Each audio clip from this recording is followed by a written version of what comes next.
असा प्रदेश कोणता जिथे आहे कापूस, सोयाबीन, संत्रा, पण सूतगिरण्या बाहेर, प्रक्रिया प्रकल्प बाहेर? असं ठिकाण कोणतं जिथे आहेत महाराष्ट्राची 3/4 वने, 3 व्याघ्र प्रकल्प, 13 राष्ट्रीय उद्यान, तरीही पर्यटनाचा मोठा प्रकल्प नाही? असं ठिकाण कोणतं जिथे आहेत महाराष्ट्राची 2/3 खनिजे, पण उद्योग नाहीत? कोळसा, मॅग्नीज, डोलोमाइट, भरभरून खनिज विदर्भात, उद्योग मात्र विदर्भाबाहेर, रोजगार मात्र विदर्भाबाहेर. ही लूट कुठवर चालू देणार? सर्व काही आमच्या जवळ असताना आमची मुलं नोकरीसाठी कधीपर्यंत दारोदार फिरणार? कोळसा, मॅंगनीज, डोलोमाइट, खनिजांच्या भरभरून खाणी विदर्भात, पण उद्योग विदर्भाबाहेर, रोजगार विदर्भाबाहेर.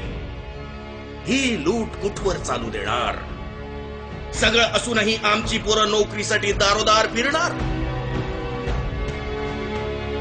रस्त्यांचा अनुशेष 20,000 किलोमीटर.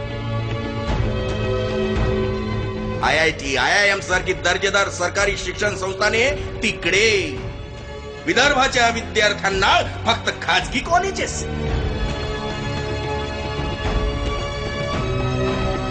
विदर्भात 3 ते 5 लाख नव्या रोजगार निर्मितीचा सर्वात मोठा प्रकल्प म्हणजे मिहान, multi modal international hub airport at Nagpur.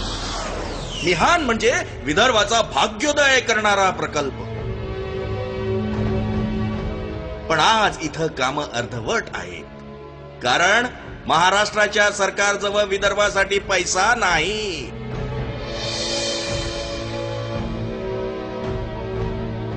Vidarbha ज्याचा उल्लेख वेद आणि पुराणात सापडतो. वनवासात जाताना श्रीराम, लक्ष्मण, जानकी यांचे जिथे निवास होते, रुक्मिणी हरण जिथे घडलं, पांडवांनी जिथं अज्ञातवास पूर्ण केला, महाकवी कालिदासानं जिथं संस्कृत काव्य मेघदूतमची रचना केली, इतिहास संशोधक चीनी पर्यटक युएन सांग यानं ज्याच्या श्रीमंतीचं वर्णन केलं तो विदर्भ. शिवरायांच्या मातोश्री जिजाऊ यांचं माहेर घर, नागवंशीय गोंड राजे आणि नागपूरकर भोसले यांचा विदर्भ. स्वातंत्र्यपूर्व काळात जिथून राष्ट्रभक्तांच्या आंदोलनाचे सूत्रसंचालन होत असे, डॉक्टर हेडगेवार, गाडगे बाबा, राष्ट्रसंत तुकडोजी महाराज, विनोबा भावे, प्रज्ञाचक्षू गुलाबराव महाराज, डॉक्टर पंजाबराव देशमुख अशा थोर नररत्नांची खाण म्हणजेच विदर्भ. जिथं क्रांतीचे महासूर्य डॉक्टर बाबासाहेब आंबेडकर यांनी लाखो अनुयायांसमवेत धम्मदीक्षा स्वीकारली होती. British राजवटीतले central provinces and Berar राज्य स्वातंत्र्यानंतर 1950 साली झाले मध्य प्रदेश. राजधानी मात्र नागपूरच राहिली. 1956 साली राज्य पुनर्रचना आयोग फजल अली कमिशनचा हा रिपोर्ट आला. काय म्हणतो हा रिपोर्ट? विदर्भ हे स्वतंत्र राज्य केलं तर ते एक स्वयंपूर्ण राज्य असेल असं स्पष्टपणे सांगणारा हा रिपोर्ट आहे. मात्र झालं उलटच. 1960 साली विदर्भाला महाराष्ट्र राज्यात सामील करण्यात आलं आणि इथूनच संपन्न विदर्भाला ओहोटी लागली. भारतीय संविधानाचे जनक डॉक्टर बाबासाहेब आंबेडकर यांनी याचा विरोध केला होता. त्या द्रष्ट्या महामानवानं विदर्भातील जनतेला या धोक्यापासून सावध राहण्याची पूर्व सूचना दिली होती आणि झालेही तसेच. या विदर्भाच्या कापूस बाजारात विदर्भाच्या शेतकऱ्यांच्या किती गाड्या आल्या, यावरून आंतरराष्ट्रीय बाजारपेठेचे भाव ठरायचे. पण आज ते दिवस विदर्भाचे गेले. जिथे हिरे मोती पिकल्या जायचे त्या ठिकाणी आज फक्त धूर दिसतोय. ब्रिटिश राज्यकर्त्यांवर विदर्भाच्या शेतकऱ्यांचे पैसे उधार किंवा कर्जाच्या रूपानं राहत असत. ते नंतर ब्रिटिशांना विदर्भाला परत करावे लागेल. म्हणजे इंग्रजांना कर्ज देणारा विदर्भाचा शेतकरी आज स्वतः कर्जाच्या खाईत आहे. आपल्या विदर्भाला जुनं वैभव पुन्हा मिळू शकतं, पण त्याकरता पहिलं पाऊल वेगळ्या विदर्भ राज्याची निर्मिती. विदर्भाची प्रवाही सिंचन क्षमता झटक्यात वाढू शकते. 55 लाख हेक्टर पैकी 35 लाख हेक्टर जमीन सिंचित होऊ शकते. शेतकऱ्यांचे उत्पन्न प्रति हेक्टरी 30,000 रुपयांनी वाढू शकते.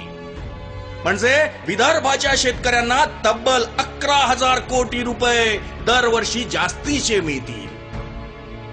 हक्काची बाजारपेठ इथंच मिळाली पाहिजे, इथंच प्रक्रिया आणि इथूनच ब्रँडिंग झालं पाहिजे. तर 5 लाख नवे रोजगार मिळतील. विदर्भाच्या कोरडवाहू जमिनीत सेंद्रिय शेती केली तरच युरोपियन राष्ट्रांकडून चांगले भाव मिळतील. एकट्या बांबू आधारित प्रोसेसिंग युनिटमुळे 1 लाख नवे रोजगार येऊ शकतात. विदर्भाच्या खाणीत 50 ते 75,000 कोटींची गुंतवणूक आणली जाऊ शकते.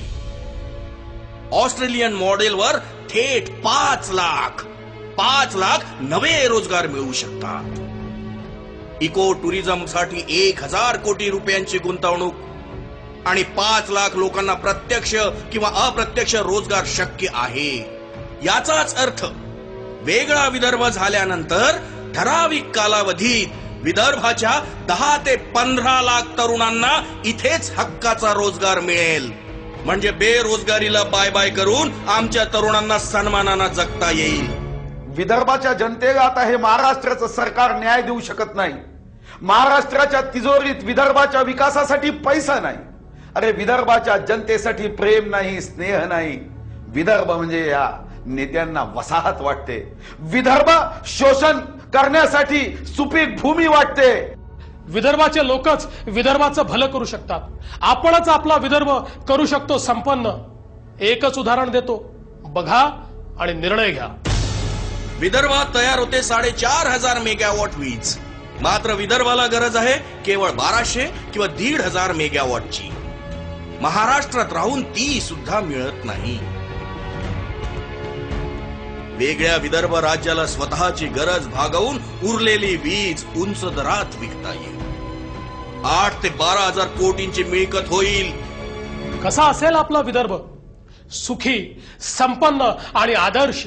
जिथं वाळवंट किंवा दुष्काळ नसेल, प्रत्येक शेतकऱ्याच्या शेतीला पाणी, प्रत्येक घराला वीज, प्रत्येक विद्यार्थ्याला शिक्षण, प्रत्येक बेरोजगाराला रोजगार.